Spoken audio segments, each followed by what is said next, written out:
साथियों नमस्कार।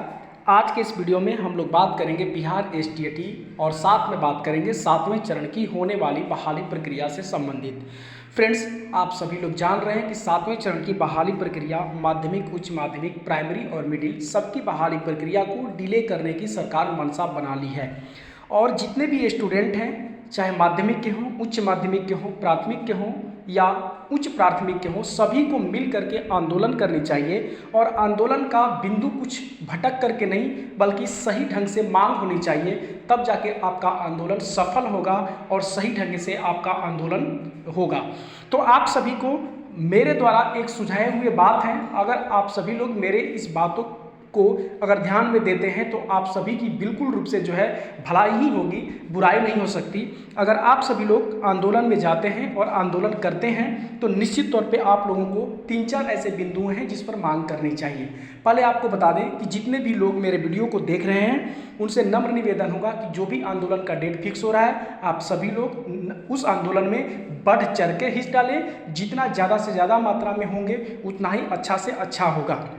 तो आप समझिए आपको मांगे क्या रखनी चाहिए, आंदोलन का जो मांग होनी चाहिए वो क्या होनी चाहिए, इन बिंदुओं पर हम बात करते हैं। पहली मांग ये होना चाहिए कि 7वें चरण की बहाली प्रक्रिया का नोटिफिकेशन निकाली जाए, अति शीघ्र, जितना जल्द से जल्द हो सके उसका नोटिफिकेशन निकाली जाए। उसका आधार बिंदु क्या होगा, 7वें चरण की बहाली प्रक्रिया का इन चीज़ों की पहली मांग, पहली प्राथमिकता आपकी होनी चाहिए। दूसरी प्राथमिकता होनी चाहिए कि जब भी 7वें चरण की बहाली प्रक्रिया हो, ऑनलाइन और सेंट्रलाइज हो, इसके अलावा हमें दूसरी कोई मांग नहीं होनी चाहिए। हमें ऑनलाइन और सेंट्रलाइज बहाली की बात करनी चाहिए। तीसरी, माध्यमिक और उच्च माध्यमिक की जो बातें कर रहे हैं, तीसरी यानी एसटीईटी 19 वाले जो 7वें चरण की बहाली प्रक्रिया में जो भाग ले रहे हैं उनकी बातें कर रहे हैं, उनको मांग ये करनी चाहिए कि एसटीईटी मार्क्स पर बहाली हो, इसके अलावा दूसरा और कोई मांग नहीं होनी चाहिए। अगर इन 3 बिंदुओं पर आप मांग करते हैं और आपकी मांगों को अगर सुनी जाती है तो इसमें जितने भी स्टूडेंट हैं सबके हित की बात होगी और सबके लिए बहुत बड़ा फायदा हो सकता है। अगर इसके इतर आप कुछ भी मांग करते हैं, मेरिट नॉट मेरिट का मुद्दा करते हैं या कुछ और भी मांग करते हैं, तो ये बिल्कुल रूप से आपके लिए हानिकारक होगा। इन बातों को आप सभी लोग समझें। इन बिंदुओं पर अगर आप बात करेंगे तो निश्चित तौर पे आप सफल होंगे और 7वें चरण की बहाली प्रक्रिया शीघ्र अतिशीघ्र आने की पूरी उम्मीद बढ़ेगी।